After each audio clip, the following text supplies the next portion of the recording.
Bienvenidos a Curiosidad Relativa. Nos dedicamos a encontrar datos fascinantes. Si te gusta descubrir cosas nuevas, este es tu canal. ¿Sabías que tus recuerdos más preciados podrían depender de un pegamento molecular que los mantiene intactos durante años, incluso mientras tu cerebro se renueva constantemente? Imagina por un momento que tu memoria es como un castillo construido con piezas de Lego. Cada pieza se reemplaza de vez en cuando, pero el diseño del castillo permanece igual.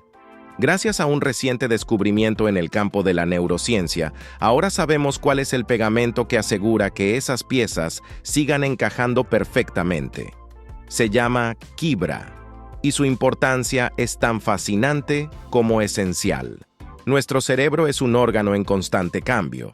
Las moléculas que componen nuestras neuronas no son permanentes, se renuevan constantemente, lo que plantea un gran interrogante. Si las células cambian, ¿cómo logramos conservar recuerdos durante décadas? Este misterio ha sido comparado con la paradoja del barco de Teseo. Si reemplazamos cada parte del barco, ¿seguirá siendo el mismo barco? En el caso del cerebro, los recuerdos se almacenan en las conexiones entre las neuronas, llamadas sinapsis. Pero, ¿cómo se mantiene su fortaleza a pesar de los constantes cambios? Aquí entra en juego quibra, la molécula que actúa como el anclaje necesario para que otra molécula clave, llamada PKMZ, refuerce estas conexiones. Juntas, quibra y PKMZ funcionan como un equipo inseparable que asegura que los recuerdos importantes no se pierdan, incluso cuando las neuronas se renuevan. Piensa en quibra como el cemento que fija un ladrillo en una pared, y en PKMZ como el ladrillo que sostiene la estructura. Sin el cemento, el ladrillo podría caerse, y la pared, que en este caso es tu memoria, se debilitaría. Los científicos han demostrado que quibra y PKMZ trabajan juntas para reforzar las sinapsis que se activan durante el aprendizaje. Es como si, al aprender algo nuevo, un albañil especializado reforzara esas conexiones con un material que no se desgasta con el tiempo. Este descubrimiento fue posible gracias a estudios realizados en rodajas de hipocampo de ratones, una región del cerebro esencial para la memoria. Al usar técnicas avanzadas de microscopía confocal, los investigadores observaron que cuando quibra no estaba presente, las conexiones neuronales se debilitaban rápidamente y la capacidad de los ratones para retener información a largo plazo disminuía drásticamente. Es como si la memoria del castillo de Lego se desmoronara porque alguien olvidó aplicar el pegamento entre las piezas. El hallazgo no solo responde a preguntas fundamentales sobre la memoria, sino que también tiene importantes implicaciones para enfermedades como el Alzheimer o el trastorno de estrés postraumático, TEPT. En estos casos, las sinapsis pierden su fortaleza y los recuerdos pueden desvanecerse o distorsionarse. Comprender cómo funciona la interacción entre quibra y PKMZ podría abrir la puerta a terapias innovadoras que restauren la estabilidad de las sinapsis afectadas. Imagina que puedes reparar un puente dañado simplemente reforzando los pilares que lo sostienen. En el caso del cerebro, esto podría significar recuperar recuerdos que parecían perdidos o incluso ayudar a los pacientes a procesar y superar experiencias traumáticas de manera más efectiva. Es importante mencionar que no todos los recuerdos dependen exclusivamente de quibra y PKMZ. Nuestro cerebro es un sistema increíblemente flexible, capaz de almacenar información de diversas maneras. Por ejemplo, los recuerdos más efímeros, como dónde dejaste las llaves, pueden depender de mecanismos diferentes. Esto sugiere que el cerebro tiene planes de respaldo para almacenar información, lo que abre la puerta a futuras investigaciones sobre cómo funcionan estos sistemas alternativos. Volvamos al ejemplo del barco de Teseo. Aunque sus partes se renueven constantemente, el diseño original permanece intacto gracias a un marco subyacente. En el cerebro, este marco está compuesto por las conexiones sinápticas reforzadas por quibra y PKMZ. Este mecanismo molecular asegura que, aunque las piezas individuales cambien, el recuerdo siga siendo el mismo. Para entenderlo mejor, Imagina una banda que toca la misma canción una y otra vez. Los músicos cambian con el tiempo, pero las partituras permanecen, permitiendo que la canción suene igual. Kibra es como el director de orquesta que asegura que todos sigan tocando la misma melodía, sin importar cuántas veces se renueven los músicos. El descubrimiento de Kibra no solo nos ayuda a entender cómo conservamos recuerdos, sino que también ofrece esperanza para mejorar nuestra salud mental y cognitiva. ¿Podríamos algún día diseñar terapias que refuercen nuestras sinapsis en momentos críticos, como durante el aprendizaje o el tratamiento de enfermedades? Este hallazgo podría ser la clave para desbloquear todo el potencial de nuestro cerebro. Entonces, la próxima vez que recuerdes algo significativo, como el aroma de tu plato favorito o un momento especial con un ser querido, piensa en Kibra y PKMZ trabajando silenciosamente en tu cerebro, asegurando que esos recuerdos sigan contigo a pesar de los cambios moleculares. ¿Te imaginas un futuro en el que podamos manipular este pegamento molecular para borrar recuerdos traumáticos o potenciar nuestra memoria al máximo? ¿Sabías que el tamaño del cerebro de tu perro no determina necesariamente lo inteligente que es? Aunque solemos asociar un cerebro más grande con mayor inteligencia, los perros nos enseñan que esta lógica no siempre se aplica. Un reciente estudio publicado en Biology Letters ha demostrado que, en el mundo canino, las habilidades cognitivas no dependen del volumen cerebral, sino de cómo el cerebro está adaptado para cumplir con las tareas específicas de cada raza. Sorprendente, ¿no? Acompáñame a descubrir por qué los perros con cerebros más pequeños pueden ser los más inteligentes en su campo. Tradicionalmente, se ha pensado que un cerebro más grande con relación al cuerpo significa más inteligencia. Esto es cierto en muchos mamíferos salvajes, donde un cerebro grande suele estar vinculado a comportamientos complejos, como la resolución de problemas o el uso de herramientas. Sin embargo, en los perros, la domesticación ha cambiado las reglas del juego. Un análisis de 1.682 cráneos de perros, pertenecientes a 172 razas, encontró que las razas de trabajo, como los huskies siberianos, tienen cerebros más pequeños en proporción a su cuerpo, pero son increíblemente hábiles en tareas prácticas como el rescate, la vigilancia o el trineo. Por otro lado, razas de compañía como los chihuahuas tienen cerebros proporcionalmente más grandes, pero sus comportamientos se centran más en interactuar con los humanos y captar su atención. Esto no significa que sean menos inteligentes, sino que su inteligencia está orientada hacia el vínculo emocional. Para entender esto mejor, pensemos en un teléfono móvil. Un modelo compacto puede no tener una batería grande, pero si está diseñado para durar todo el día con poca energía, ¿realmente importa el tamaño de la batería? De manera similar, los cerebros de los perros de trabajo son pequeños pero especializados. Los huskies, por ejemplo, son excelentes para mantener la calma en situaciones tensas y seguir instrucciones precisas, cualidades esenciales para tareas de resistencia como tirar de un trineo. En cambio, un chihuahua puede no ser experto en resolver problemas complejos, pero tiene una sensibilidad aguda para detectar las emociones humanas, lo que lo convierte en un compañero afectuoso y atento.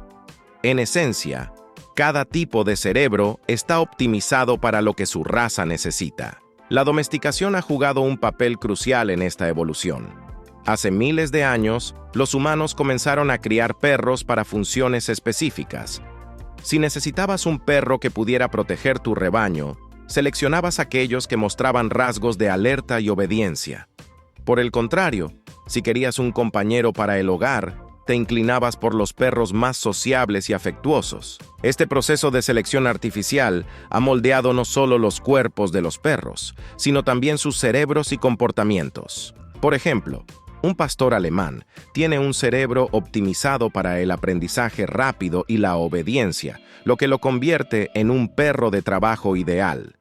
Mientras tanto, un pug, criado para ser un compañero de sofá, tiene habilidades cognitivas que favorecen la conexión emocional con los humanos. Ninguno es más inteligente que el otro, simplemente están diseñados para diferentes roles. Algo interesante que destaca el estudio es que las razas de compañía suelen exhibir comportamientos como la ansiedad por separación. Esto tiene una explicación evolutiva. Estos perros fueron criados para estar cerca de los humanos, lo que significa que dependen emocionalmente de nosotros. Aunque esto puede parecer un problema, en realidad refuerza el vínculo entre el perro y su dueño, lo que era deseable en el proceso de domesticación. Piensa en un perro de trabajo como un empleado altamente capacitado en una oficina que puede trabajar de forma independiente, mientras que un perro de compañía es como un amigo que siempre quiere estar contigo. Ambos son valiosos, pero de maneras muy diferentes. Los científicos aún no han terminado de explorar el cerebro canino. Planean estudiar más a fondo el neocórtex, una región del cerebro asociada con funciones cognitivas avanzadas como la toma de decisiones y la memoria. Esto podría ayudarnos a entender mejor cómo las diferentes razas han desarrollado sus habilidades únicas. Por ejemplo, ¿cómo es que un Border Collie puede aprender a distinguir cientos de palabras, mientras que un Bulldog prefiere una siesta al sol? Este estudio también nos invita a reflexionar sobre cómo entendemos la inteligencia. En el caso de los perros, no se trata de quién tiene el cerebro más grande, sino de cómo lo utilizan. Las razas de trabajo destacan por su eficiencia en tareas prácticas, mientras que las razas de compañía brillan en su capacidad para formar lazos emocionales. Para ilustrarlo, imagina a dos estudiantes. Uno es un genio en matemáticas y otro tiene una inteligencia emocional increíble. Ambos son inteligentes, pero en áreas completamente diferentes. Lo mismo sucede con los perros. Su inteligencia no puede medirse con un solo parámetro, como el tamaño del cerebro, sino en función de cómo sus habilidades se alinean con lo que necesitan hacer. Entonces, ¿qué podemos aprender de los perros? Que la inteligencia no siempre es una cuestión de tamaño, sino de adaptación. Cada perro, ya sea un husky trabajando en condiciones extremas o un chihuahua acurrucado en tu regazo, tiene un cerebro diseñado para sobresalir en su propio ámbito. Ambos son un recordatorio de cómo la evolución y la domesticación han moldeado la diversidad en el reino animal. ¿Te imaginas qué más podrían revelarnos los perros sobre cómo la evolución adapta la inteligencia a las necesidades específicas? ¿Sabías que nuestros cuerpos no están diseñados para la microgravedad y que esto podría poner en jaque nuestra capacidad de reproducirnos en el espacio? Los científicos están empezando a descubrir los efectos inquietantes que la falta de gravedad tiene sobre la biología humana, y los resultados son más preocupantes de lo esperado. Un reciente experimento, a bordo de un cometa del vómito, un avión diseñado para simular ingravidez, ha arrojado luz sobre cómo la microgravedad afecta al esperma humano. Y aunque estos vuelos suelen ser emocionantes para los investigadores, sus hallazgos son un verdadero baño de agua fría para quienes sueñan con colonizar Marte. Para empezar, un cometa del vómito no es un nombre caprichoso, sino una descripción bastante literal. Es un avión especial que vuela en una trayectoria parabólica, creando momentos de ingravidez similares a los que experimentaríamos en el espacio exterior. Durante estos vuelos, las personas a bordo sienten que flotan, pero este sube y baja extremo también puede causar un malestar estomacal. De ahí el apodo. En este caso, los investigadores de la Universidad Politécnica de Cataluña utilizaron el cometa del vómito para estudiar cómo la microgravedad afecta al esperma humano, un tema crucial si alguna vez queremos establecer colonias en otros planetas. ¿Podríamos concebir bebés en el espacio? Este estudio sugiere que, al menos por ahora, la respuesta no es muy alentadora. El estudio incluyó a 15 voluntarios cuyos espermatozoides fueron divididos en dos grupos. Uno que permaneció en tierra como grupo de control y otro que vivió la experiencia de la microgravedad a bordo del avión. Antes y después del vuelo, los científicos analizaron las muestras para medir dos factores clave en la calidad del esperma: motilidad, es decir, cómo de bien se mueven, y vitalidad, si están vivos o no. Los resultados mostraron que los espermatozoides expuestos a la microgravedad sufrieron una notable disminución en ambas áreas. En pocas palabras, no solo estaban menos activos, sino que también era más probable que murieran. Esto es preocupante porque la motilidad es esencial para que los espermatozoides lleguen al óvulo y lo fecunden. Para entender lo importante que es la gravedad en este contexto, piensa en un río que fluye cuesta abajo. El agua, al tener una dirección clara gracias a la gravedad, avanza de manera eficiente. Pero si quitáramos la gravedad, ese flujo se descontrolaría. El agua flotaría en todas direcciones, sin avanzar. Algo similar ocurre con los espermatozoides en la microgravedad. Pierden su sentido de dirección, volviéndose menos eficaces en su movimiento. Este hallazgo no es solo una curiosidad científica, sino una alarma para los planes futuros de exploración espacial. Si siquiera breves exposiciones a la microgravedad, como las de un vuelo parabólico, tienen este impacto en el esperma, ¿qué sucederá en misiones de larga duración a Marte o en estaciones espaciales? Para los humanos, la reproducción no es simplemente un lujo, sino una necesidad si planeamos establecer colonias en otros planetas. Sin embargo, la falta de gravedad podría comprometer no solo la calidad del esperma, sino también el desarrollo de embriones y la gestación. Todo esto sugiere que la biología humana está profundamente vinculada a la gravedad terrestre. Aunque los investigadores todavía no saben exactamente por qué la microgravedad tiene este efecto, hay varias hipótesis. Una posible explicación es que las condiciones de ingravidez generan estrés celular, lo que podría dañar el ADN de los espermatozoides o interferir con los mecanismos que les permiten moverse. Otra teoría sugiere que la falta de gravedad afecta la manera en que los nutrientes y el oxígeno se distribuyen en las células. Sea cual sea la causa, está claro que este es un problema que necesitará mucha más investigación antes de que podamos decir que estamos listos para poblar el espacio. El experimento subraya una realidad. No solo necesitamos resolver los problemas de transporte, comida y agua para misiones espaciales, sino también entender cómo nuestras propias células se comportan en el espacio. Si la reproducción es un desafío, podría limitar drásticamente las posibilidades de asentarnos fuera de la Tierra. Un ejemplo de la importancia de estas investigaciones es la reciente atención que la NASA y otras agencias espaciales han puesto en estudiar cómo los huesos y los músculos pierden densidad en la microgravedad. Ahora sabemos que el sistema reproductivo también es vulnerable, lo que añade una nueva capa de complejidad a los viajes espaciales. Este estudio es solo el comienzo. Los científicos ahora quieren investigar cómo periodos más largos de microgravedad podrían afectar al esperma y al sistema reproductivo en general. También planean explorar cómo se comportan otras células humanas en estas condiciones, incluidas las que participan en la formación de embriones. Además, se están estudiando formas de mitigar estos efectos, como el uso de tecnología que imite la gravedad terrestre, ya sea mediante rotación artificial o medicamentos que puedan proteger las células del daño. Así que, aunque la idea de tener bebés en Marte sigue siendo ciencia ficción, este estudio nos recuerda que la vida fuera de la Tierra no será tan sencilla como parece en las películas. Nuestro cuerpo está diseñado para un planeta con gravedad, y desafiar esa limitación requerirá ingenio y persistencia. ¿Te imaginas cómo sería vivir en un mundo donde la gravedad no solo afecta la forma en que caminamos, sino también cómo nos reproducimos? ¿Sabías que quizás no somos tan terrícolas como pensamos?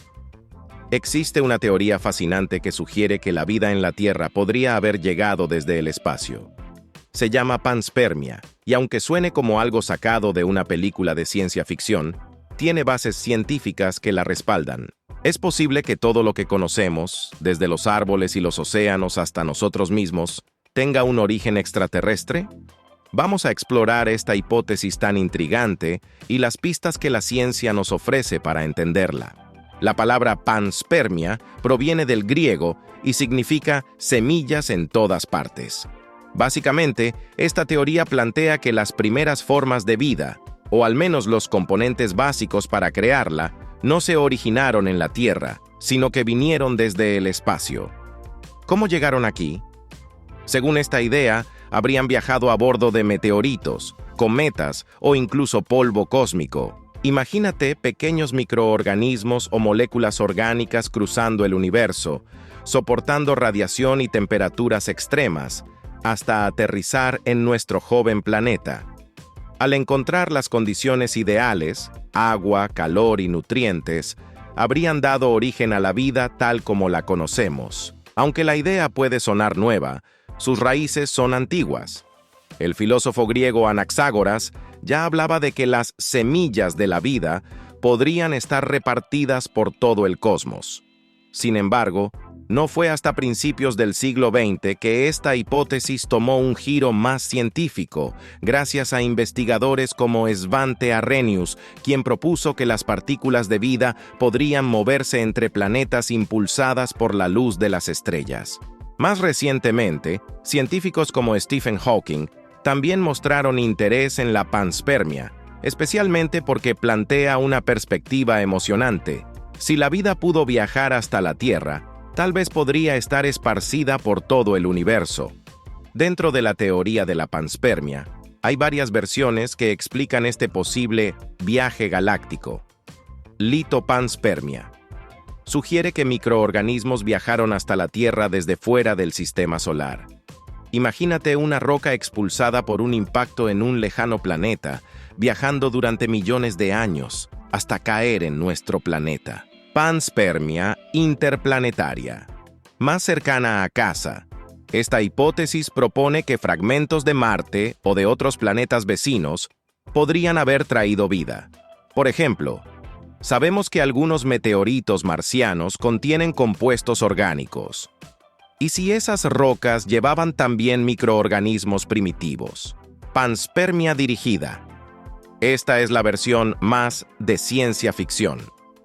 Plantea que una civilización extraterrestre inteligente pudo haber sembrado deliberadamente vida en la Tierra. Aunque no hay evidencia concreta de esto, algunos científicos la consideran una posibilidad interesante. Aquí es donde la ciencia entra en juego. Para que la panspermia sea viable, los microorganismos o compuestos orgánicos tendrían que resistir las duras condiciones del espacio, radiación cósmica, temperaturas extremas y largos periodos de aislamiento. A primera vista, parece imposible, pero la naturaleza nos ha demostrado que algunos organismos, llamados extremófilos, son increíblemente resistentes. Un ejemplo fascinante son los tardígrados, diminutos animales conocidos por su capacidad para sobrevivir en condiciones extremas, como la falta de agua, el vacío del espacio e incluso la radiación. De hecho, en 2007, los tardígrados fueron enviados al espacio y lograron sobrevivir a la exposición directa a la microgravedad y radiación solar. Este tipo de hallazgos refuerzan la idea de que formas de vida simples podrían resistir un viaje interestelar. Una de las evidencias indirectas más emocionantes es la presencia de compuestos orgánicos en meteoritos que han caído en la Tierra. En algunos casos, se han encontrado aminoácidos, los bloques básicos de las proteínas, en estas rocas espaciales. Esto sugiere que los ingredientes esenciales para la vida podrían estar distribuidos por todo el universo. Además, algunas bacterias terrestres han mostrado la capacidad de sobrevivir en condiciones de laboratorio que imitan el espacio. Estos experimentos abren la posibilidad de que microorganismos simples puedan resistir un viaje entre planetas. Es importante destacar que la panspermia no resuelve completamente el misterio del origen de la vida. Solo desplaza la pregunta: si la vida llegó del espacio, entonces, ¿dónde y cómo se originó en primer lugar? A pesar de este vacío, la teoría ha inspirado nuevas investigaciones y ha reforzado la búsqueda de vida en otros cuerpos celestes, como Marte o las lunas de Júpiter y Saturno. El interés por esta hipótesis ha llevado a misiones como las de la NASA y la ESA, que buscan rastros de vida en lugares como Marte, donde se cree que pudo haber existido agua en el pasado. Si encontramos microorganismos similares a los de la Tierra, podríamos tener la primera pista concreta de que la vida en nuestro planeta tiene un origen compartido con otros rincones del universo. Además, la panspermia plantea una visión esperanzadora. Si la vida puede viajar por el cosmos, tal vez no estemos tan solos como parece. Podría haber otros planetas donde, como en la Tierra, estas semillas cósmicas hayan dado origen a formas de vida completamente diferentes. Aunque la panspermia sigue siendo una teoría y no una respuesta definitiva, nos invita a mirar al cielo con nuevos ojos. ¿Es posible que la vida, en todas sus formas, sea un fenómeno universal?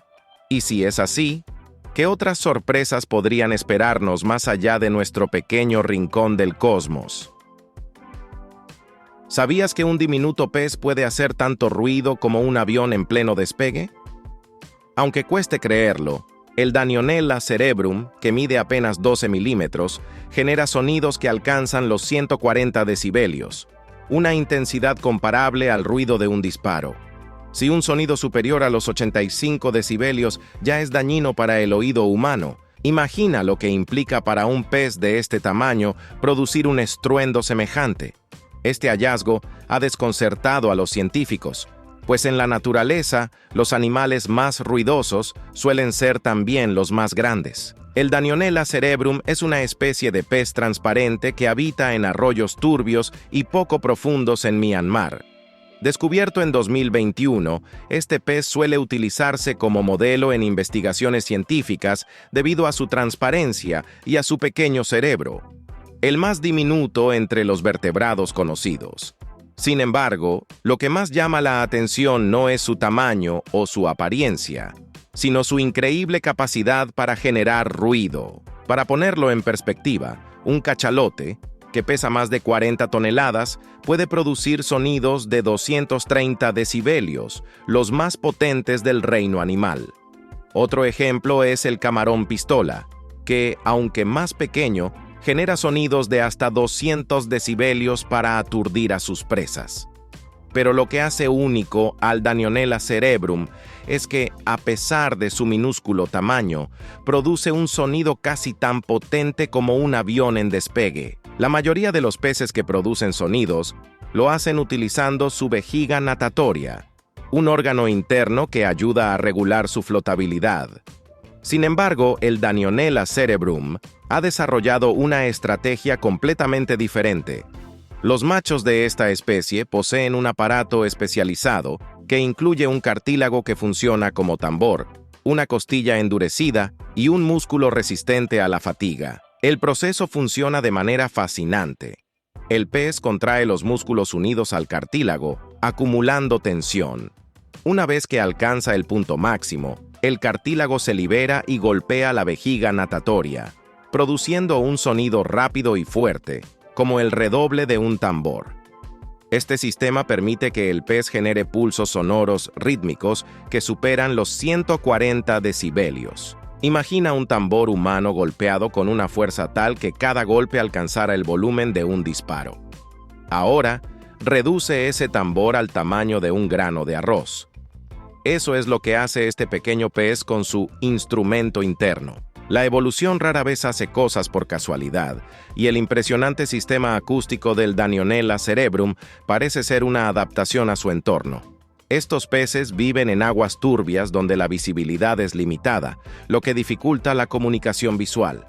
En este contexto, los sonidos se convierten en una herramienta crucial, especialmente para los machos, que usan estas llamadas para competir por parejas. Es como si en medio de una densa niebla alguien encendiera una sirena para anunciar su presencia. Mientras que otros peces luchan por ser vistos, el Danionella cerebrum asegura que lo escuchen a kilómetros de distancia, al menos en términos de escala animal. Curiosamente, las hembras no poseen el cartílago especializado ni la costilla endurecida que tienen los machos, lo que significa que no pueden producir estos sonidos. Esto refuerza la idea de que el ruido es principalmente un mecanismo de competencia entre machos, un equivalente acústico de los cuernos de un ciervo o las plumas de un pavo real. Para entender mejor esta habilidad, los investigadores de la Universidad Charité de Berlín emplearon tecnología de alta precisión, como tomografía microcomputarizada y cámaras de alta velocidad, para observar en detalle cómo los machos generan estos sonidos. Lo que descubrieron no solo amplía nuestro conocimiento sobre la biología de los peces, sino que también resalta la diversidad de adaptaciones que existen en el reino animal. Además, los científicos están intrigados por las posibles diferencias en la producción de sonido entre las distintas especies del género Danionella. ¿Será que cada especie tiene su propia melodía? ¿O todos los miembros de este grupo comparten el mismo truco acústico? Para poner el logro de este pez en perspectiva, pensemos en algunos ejemplos familiares. Un concierto de rock puede alcanzar los 120 decibelios y estar cerca de un martillo neumático llega a los 130. Ahora, imagina un sonido similar producido por un animal más pequeño que una moneda de 1 centavo. Este nivel de ruido no solo es sorprendente, sino también extremadamente raro en el mundo de los peces, que generalmente se consideran silenciosos. Mientras que especies más grandes como ballenas o delfines utilizan sonidos para comunicarse, la mayoría de los peces no tienen esta habilidad. El Danionella cerebrum, en cambio, demuestra que incluso los miembros más pequeños de un grupo pueden destacar de maneras inesperadas. El descubrimiento de este pez no solo nos recuerda que la naturaleza está llena de sorpresas, sino que también desafía nuestras ideas preconcebidas sobre el tamaño y el poder. Desde el punto de vista evolutivo, su habilidad para generar sonidos tan potentes es un ejemplo impresionante de cómo las especies pueden adaptarse a entornos desafiantes. Pero aún quedan muchas preguntas por responder. ¿Qué otros animales diminutos están utilizando estrategias igualmente extraordinarias para comunicarse o sobrevivir? ¿Y qué más podría estar escondido bajo las aguas turbias de los arroyos de Myanmar? ¿Sabías que los animales también tienen memoria? ¿Y algunos incluso recuerdan mejor que los humanos? Aunque solemos creer que nuestra capacidad de recordar nos hace únicos en el reino animal, estudios recientes han demostrado que muchas especies no solo tienen memoria, sino que en ciertos aspectos nos superan. Desde elefantes que reconocen detalles a través de rastros de orina, hasta peces que recuerdan el lugar exacto donde obtuvieron una recompensa, el mundo animal es un verdadero archivo viviente. Los humanos somos famosos por nuestra memoria episódica, esa habilidad de revivir momentos específicos de nuestra vida, como un cumpleaños o el día que conocimos a alguien especial. También almacenamos información a corto y largo plazo.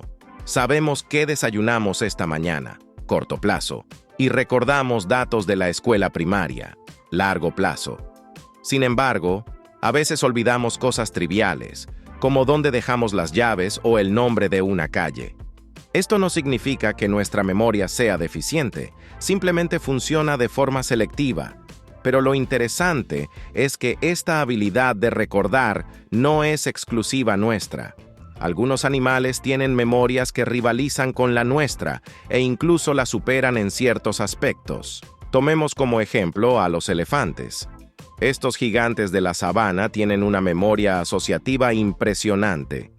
Mientras los humanos usamos nuestra memoria episódica para recordar eventos específicos, los elefantes pueden identificar información crucial como la dirección que tomó otro elefante, su estado de salud e incluso su identidad, todo a través de rastros de orina. Para ellos, cada señal en su entorno es un libro abierto lleno de datos útiles. Por otro lado, los gatos, esas misteriosas criaturas que tanto intrigaron a los egipcios, poseen una memoria a corto plazo superior a la nuestra. Si alguna vez has notado que tu gato recuerda exactamente dónde escondiste su juguete favorito, incluso horas después, es gracias a su aguda capacidad para procesar información reciente. En comparación, nuestra memoria a corto plazo puede parecer menos eficiente, especialmente cuando olvidamos dónde estacionamos el coche después de un largo día. Y si alguna vez escuchaste la frase «tienes memoria de pez» como algo negativo, piensa de nuevo. Los cíclidos africanos, una especie de peces estudiada por la Universidad McEwan, demostraron tener una memoria sorprendente. En un experimento, estos peces recordaron la ubicación exacta de un premio en su acuario, incluso después de 12 días sin practicar. Para poner esto en perspectiva, imagina recordar el lugar exacto donde alguien te dio una galleta en una plaza concurrida, después de casi 2 semanas sin volver a pasar por allí. La clave está en cómo procesan la información.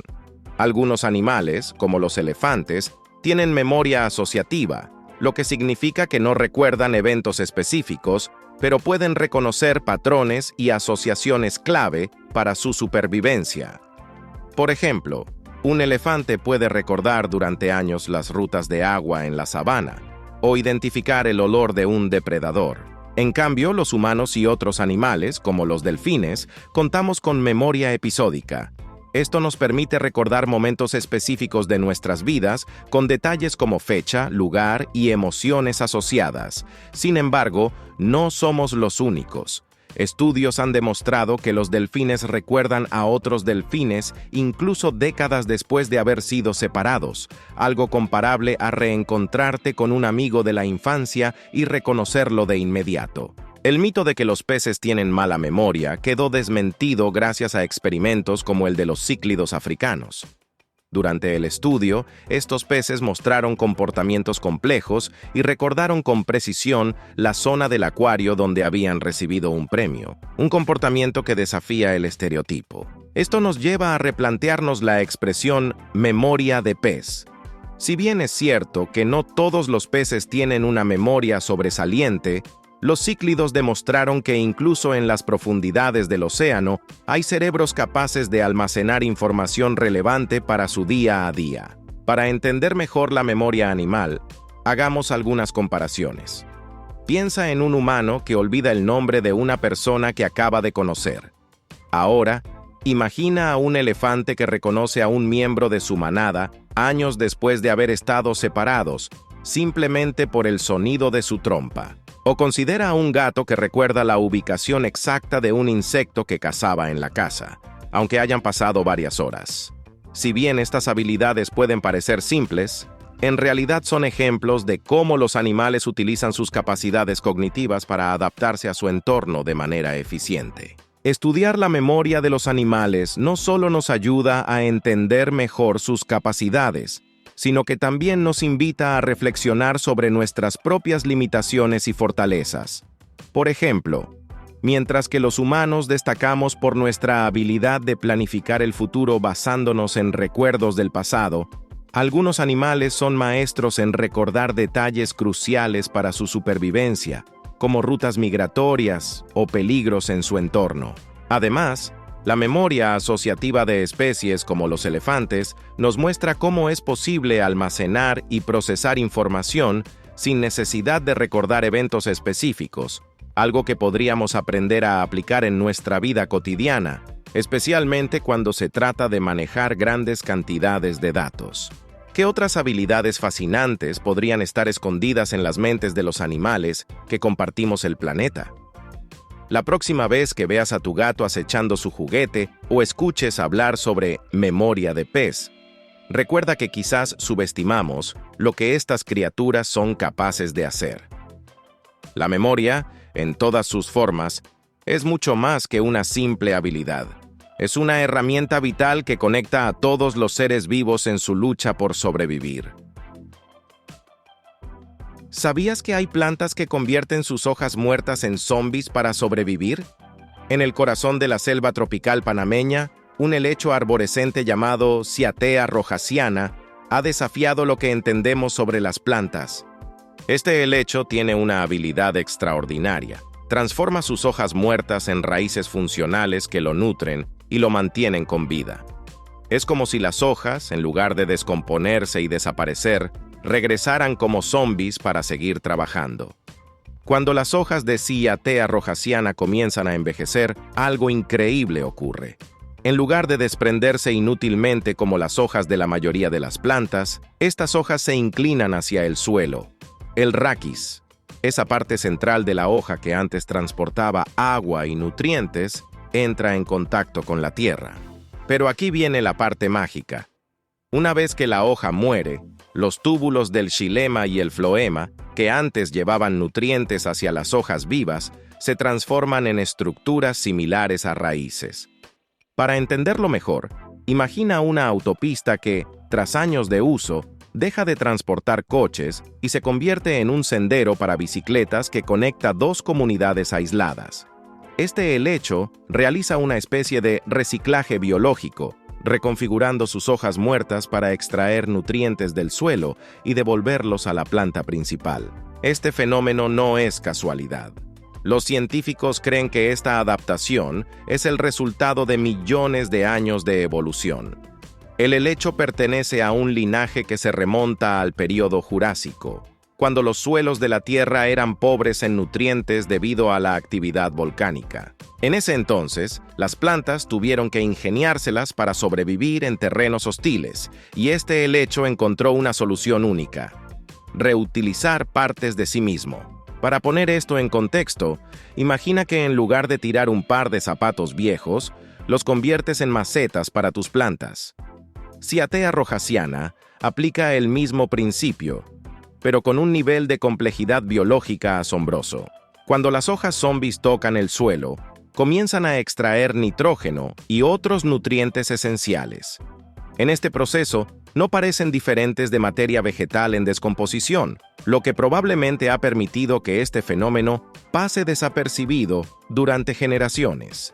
Sin embargo, los investigadores descubrieron que estas raíces zombies no solo aportan nutrientes a la planta, sino que lo hacen con una eficiencia nunca antes vista en el reino vegetal.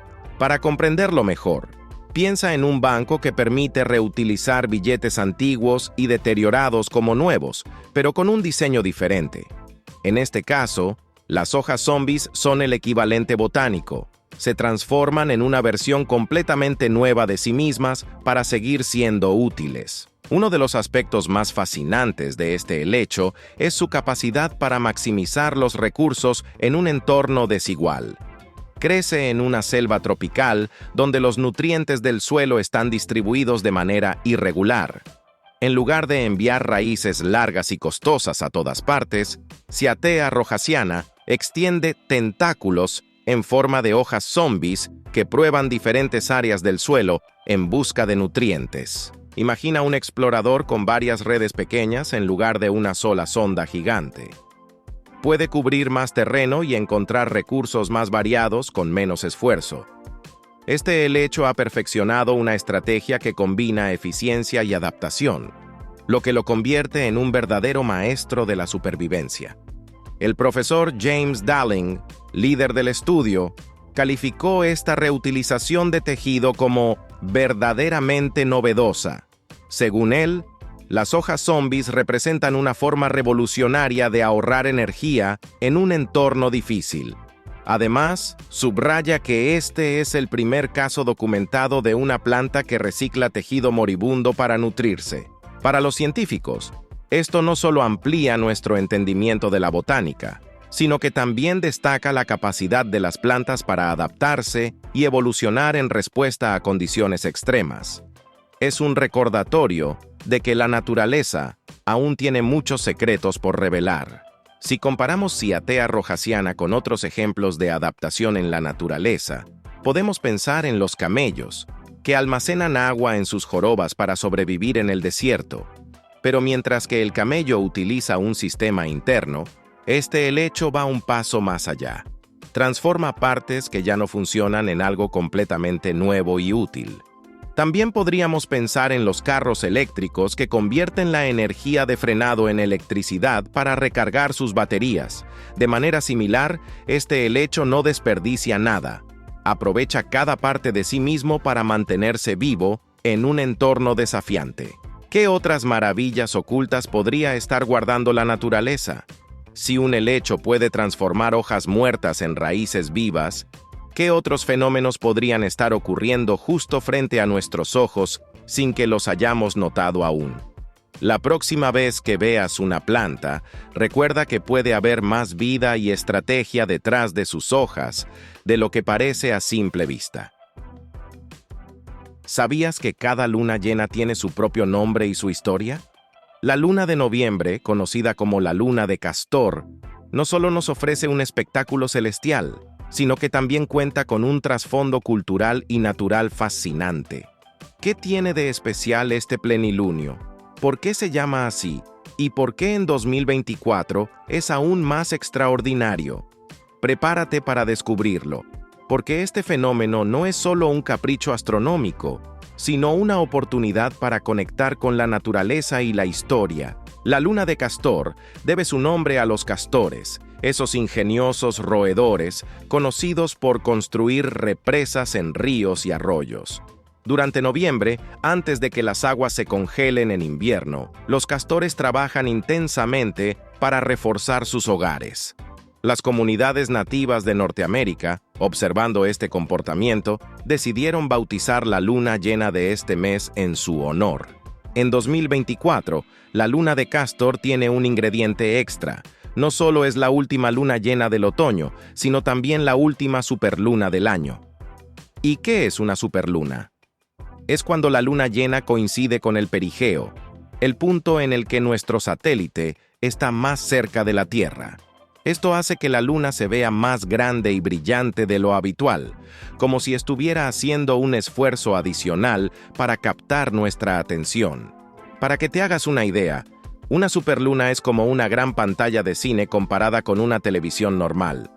Ambas muestran la misma película, pero la superluna tiene ese factor wow que te deja boquiabierto. Aunque las superlunas no son tan raras como podrías pensar, ocurren varias veces al año, lo que sí es excepcional es que sucedan 4 de forma consecutiva, como en 2024. Este fenómeno comenzó en agosto y culmina en noviembre con la luna de Castor.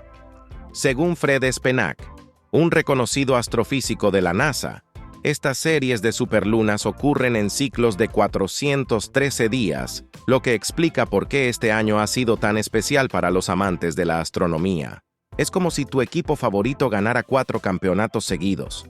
Sabes que cada victoria es especial, pero el último título tiene un toque extra de emoción porque marca el cierre de una racha memorable. Lumínica. Los lugares rurales o alejados de las ciudades son ideales para disfrutar de su brillo. Lleva binoculares, aunque no son indispensables, pueden ayudarte a captar detalles que a simple vista pasarían desapercibidos. 4. Sé paciente. El mejor momento para verla suele ser justo después del atardecer, cuando está más cerca del horizonte. Para los amantes de la fotografía, una superluna es una oportunidad de oro. Utiliza un trípode, ajusta la velocidad de obturación y juega con los reflejos del paisaje, como montañas o lagos, para obtener imágenes espectaculares. Aunque esta sea la última superluna del año, el 2024 aún tiene más sorpresas astronómicas en su calendario. Diciembre traerá consigo la luna fría, además de las lluvias de meteoros de las Gemínidas y las Úrsidas. Es un recordatorio de que el cielo siempre tiene algo que ofrecernos, si sabemos dónde mirar. ¿Sabías que cada fase lunar influye en nuestra percepción del tiempo y la naturaleza? Ahora que conoces la historia detrás de la luna de Castor, ¿qué otros misterios celestiales crees que nos esperan en el próximo año? ¿Sabías que una reina considerada infértil logró asegurar el futuro de una dinastía y gobernar en una de las épocas más turbulentas de la historia de Francia? Catalina de Médici, nacida en Florencia en 1519, no solo desafió las expectativas que la relegaban al olvido, sino que se convirtió en una figura central de la política europea del siglo XVI. Su vida fue un verdadero laberinto de intrigas, tragedias y determinación que transformó su destino, marcando el rumbo de la Casa Valois en medio de guerras religiosas y conflictos de poder. Catalina llegó al mundo con una mezcla de privilegio y tragedia. Huérfana a las 3 semanas de vida, quedó bajo el cuidado de su tío, el Papa Clemente VII, quien la convirtió en una pieza clave del ajedrez político europeo. A los 14 años, Catalina contrajo matrimonio con Enrique, el segundo hijo del rey Francisco I de Francia, en un acuerdo que buscaba consolidar la influencia de la corona francesa sobre Italia. Enrique no era el heredero al trono, pero el destino tenía otros planes. La muerte repentina de su hermano mayor, Francisco, lo convirtió en el delfín de Francia, aunque no sin controversias. ¿Fue envenenado? Algunos llegaron a acusar a Catalina de orquestar su muerte, pero las pruebas nunca salieron a la luz. Este tipo de rumores reflejan cómo el poder de Catalina comenzó a germinar incluso antes de que tuviera hijos. Catalina enfrentó un problema que casi puso fin a sus aspiraciones: su aparente incapacidad para tener hijos. En una época donde el valor de una reina estaba directamente ligado a su capacidad para asegurar la continuidad de la dinastía, su posición se volvió extremadamente precaria. Mientras Catalina consultaba médicos y curanderos en busca de soluciones, Enrique tuvo un hijo ilegítimo con otra mujer, lo que confirmó que el problema no era de él. Para empeorar las cosas, Enrique inició una relación con Diana de Poitiers, una noble 20 años mayor que él, quien se convirtió en su confidente y amante. Catalina quedó relegada en la corte, temiendo que su infertilidad la llevara al repudio. Es como si, en un concurso de canto, alguien fuera considerado el favorito sin siquiera haber cantado. Catalina estaba perdiendo antes de haber tenido una oportunidad justa. Pero en 1544, cuando parecía que su suerte estaba sellada, nació su primer hijo, Francisco II. A partir de ese momento, Catalina tuvo 9 hijos, asegurando su posición como reina consorte. Algunos atribuyen este milagro al profeta Nostradamus, quien era cercano a la familia Médici. Cuando Enrique II ascendió al trono en 1547, Catalina se convirtió en reina consorte. Aunque su esposo mantenía su vínculo con Diana de Poitiers, Catalina aprovechó el nacimiento de sus hijos para consolidar su lugar en la corte. Sin embargo, el destino nuevamente dio un giro inesperado cuando Enrique murió en un torneo en 1559, dejando a su hijo adolescente, Francisco II, como rey. Con Francisco en el trono, Catalina asumió el control tras bambalinas, gobernando efectivamente como regente. Pero el joven monarca murió al poco tiempo, y su hermano menor, Carlos Dumede, de solo 10 años, subió al trono. Catalina, ahora regente oficial, tuvo que enfrentarse a un país dividido por las tensiones entre católicos y calvinistas. Imagina intentar mantener un barco a flote en medio de una tormenta, con la tripulación dividida entre lealtades opuestas. Eso era Francia bajo Catalina, un reino convulso donde la reina regente debía maniobrar con cuidado para evitar un colapso total. En 1572, durante el reinado de Carlos IX, Catalina enfrentó uno de los episodios más oscuros de su gobierno: la matanza de la noche de San Bartolomé. Lo que comenzó como un intento de reconciliar a católicos y protestantes terminó en un baño de sangre. Se dice que Catalina jugó un papel clave en la masacre, aunque algunos argumentan que simplemente intentaba evitar un golpe de Estado. El caos de esa noche llevó a años de guerra civil. Y cuando Carlos IX murió en 1574, Catalina tuvo que persuadir a su hijo menor, Enrique III, de regresar a Francia desde Polonia para asumir el trono. Aunque Enrique III comenzó su reinado con la esperanza de pacificar Francia, su falta de herederos y las luchas internas entre católicos y protestantes marcaron su gobierno. Catalina, ya envejecida, intentó guiar a su hijo, pero las tensiones eran insostenibles. Enrique III finalmente orquestó el asesinato del duque de Guisa, líder católico, lo que desató una nueva ola de conflictos. Catalina, desgastada por las tragedias y el caos, murió en 1589. Poco después, Enrique III fue asesinado, marcando el fin de la Casa Valois y el ascenso de Enrique de Navarra, un hugonote, al trono como Enrique IV. ¿Sabías que el legado de Catalina de Médici sigue siendo objeto de debate hasta hoy? Su vida estuvo llena de decisiones controvertidas, pero sin ella, Francia podría haber tomado un rumbo completamente distinto. ¿Qué otras figuras históricas han desafiado las expectativas para moldear el destino de un país? ¿Sabías que hace más de 2000 años, en la antigua China, existía una práctica punitiva que implicaba amputar partes de las piernas como castigo por ciertos delitos?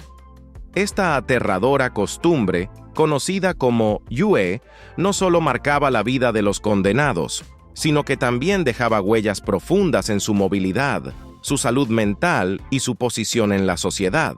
El estudio de 2 esqueletos de esa época, recientemente analizados por un equipo internacional de científicos, ha revelado detalles sorprendentes sobre cómo se llevaba a cabo esta cruel práctica. Para entender la magnitud de la práctica de yue, es importante situarnos en el contexto de la China de hace más de 2000 años, durante la dinastía Zhou Oriental, 771-256 a.C., una de las más poderosas en la historia de China. En esa época, el sistema social y penal era rígido y jerárquico, y las leyes no solo servían para regular las conductas, sino también para demostrar el poder absoluto del monarca. Yue era una forma de castigo que no solo buscaba la retribución, sino también el marcado social de la persona. Al igual que cuando alguien es condenado a prisión hoy en día, pero en lugar de perder su libertad, los condenados de la dinastía Zhou perdían parte de su cuerpo.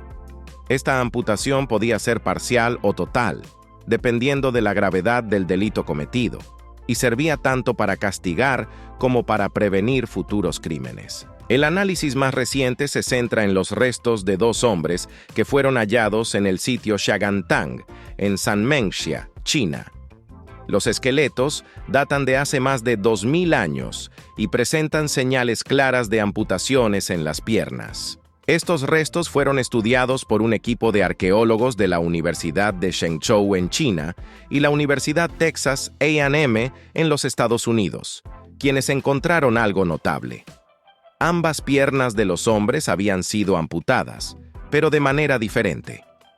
Imagina que, al igual que el desgaste de una herramienta de trabajo, los huesos de estas extremidades presentaban signos de uso y curación, pero a su vez mostraban una desaceleración en la regeneración.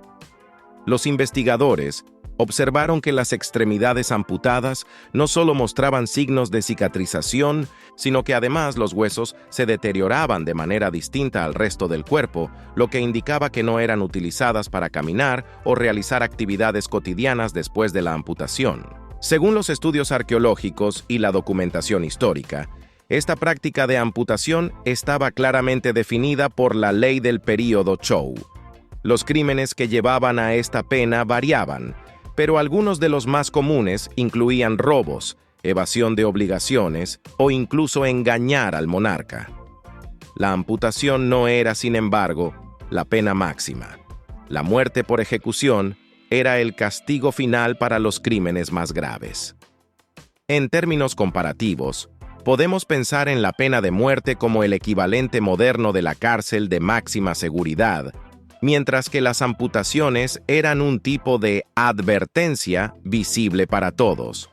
Las amputaciones servían como una forma de marcar al delincuente de manera permanente, al igual que las marcas en la piel pueden ser usadas hoy para denotar una condena social o moral. Lo que hace aún más interesante la investigación es el descubrimiento de que las amputaciones eran diferenciadas según la gravedad del delito.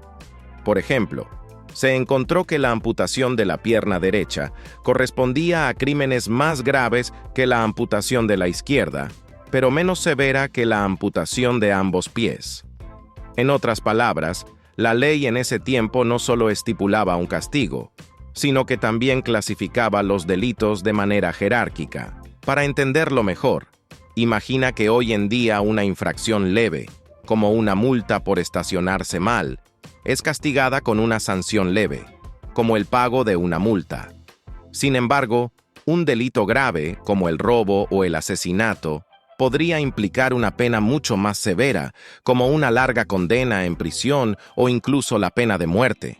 En la antigua China, La amputación parcial de una pierna era una manera de dejar en claro la gravedad del delito, sin llegar al extremo de la ejecución. La amputación punitiva no solo tenía efectos físicos, sino que también marcaba a la persona de manera psicológica y social.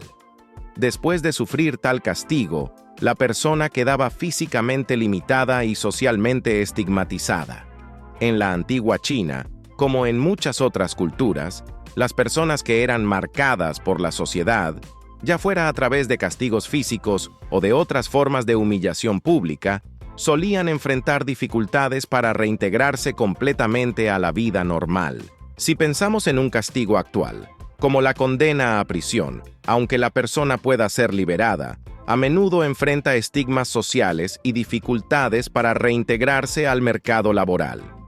Algo similar ocurría con aquellos a quienes se les aplicaba la amputación. Aunque seguían viviendo entre su gente, su marca era una constante que los separaba del resto de la sociedad. Aunque la amputación punitiva, como la practicada en la antigua China, ya no es común, sigue existiendo en algunos países, como Irán y Sudán, donde el castigo físico sigue siendo una forma de control social. Este tipo de prácticas también resalta cómo las civilizaciones, en su intento por mantener el orden, han recurrido a castigos severos que no solo buscan la retribución, sino también la humillación pública. ¿Qué otras prácticas punitivas del pasado podrían haber sido más crueles que la amputación? ¿Y cómo han evolucionado los sistemas de justicia en las sociedades actuales? Gracias por ver el video de hoy. Esperamos que te haya gustado, si fue así. No olvides suscribirte y activar la campanita de notificaciones para que YouTube te avise cuando subamos nuevo video.